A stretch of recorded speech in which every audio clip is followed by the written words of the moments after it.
આવતા સ્થાનિકોનો વિરોધ 1.5 વર્ષ પહેલા બનેલા રોડને ખોદી નાખતા વિવાદ થયો। હાલ રોડ પર નાખવામાં આવી રહ્યા છે ગટર લાઇનની કામગીરીથી વાહન ચાલકો પરેશાન બન્યા છે। કોર્પોરેશનમાં ભ્રષ્ટાચાર ચાલતો હોવાના આક્ષેપો પણ લાગી રહ્યા છે। સામાજિક કાર્યકર અતુલ ગાભેચીએ સવાલો ઉઠાવ્યા છે। રોડ બનાવતા પહેલા ગટર લાઇન કેમ ન નાખી તેવા વેધક સવાલો કરાયા। વડોદરાના વાડી વારસા વિસ્તારમાં 4 કરોડ ઉપરાંતના ખર્ચે આ રોડ બનાવવામાં આવ્યો હતો। વડોદરા શહેરના સ્માર્ટ સિટીના સ્માર્ટ અધિકારીઓને પગલે સ્માર્ટ કામગીરી થઈ રહી છે। આપ જોઈ રહ્યા છો તે મુજબ વારસિયા રિંગ રોડ પર જે રસ્તો બનાવવામાં આવ્યો હતો 1 વર્ષ ઉપરાંતથી આ રસ્તો તૈયાર થયેલો। અંદાજે 4 કરોડ ઉપરાંતના ખર્ચે આ તૈયાર થયેલા રસ્તા ઉપર હાલમાં વરસાદી ગટર લાઇનની કામગીરી ચાલુ થઈ છે, જેના પગલે રોડ ખોદી નાખવાનો વખત આવ્યો છે।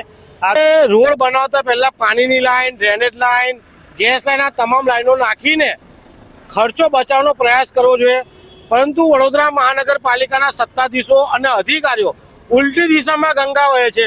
માન્ય મુખ્યમંત્રી સાહેબે જે કીધું છે એટલે કે શેઠની શિખામણ ઝાંપા સુધી આજે વડોદરા શહેરનો આ મુખ્ય રોડ છે અને આ મુખ્ય રોડ પર જોઈ શકો છો કે 4 કરોડથી વધુ રૂપિયાના ખર્ચે નવીન રોડ છે, 1.5 વર્ષ પહેલા બનાવેલો છે। ડ્રેનેજ લાઈન નાખવાની કામગીરીના કારણે આજે આ રોડ બંધ કરીને રોડને ખોદવામાં આવી રહ્યો છે।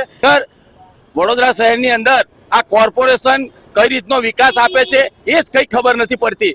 આવું હોય જ છે, જો સમજો દર 2 વર્ષે 2.5 વર્ષે 6 મહિના રોડ ખોદેલા હોય છે। અહીં તો સમજ્યા વાઘોડિયા રોડ પર તો બહુ જ ખરાબ પરિસ્થિતિ છે। 1 વર્ષમાં બીજી વખત ખોદવામાં આવ્યો છે ત્યારથી બહુ જ તકલીફો પડી રહી છે। અવર જવરમાં આવતા જતા સાધનો વાળાને તકલીફ સહન કરવી પડે છે।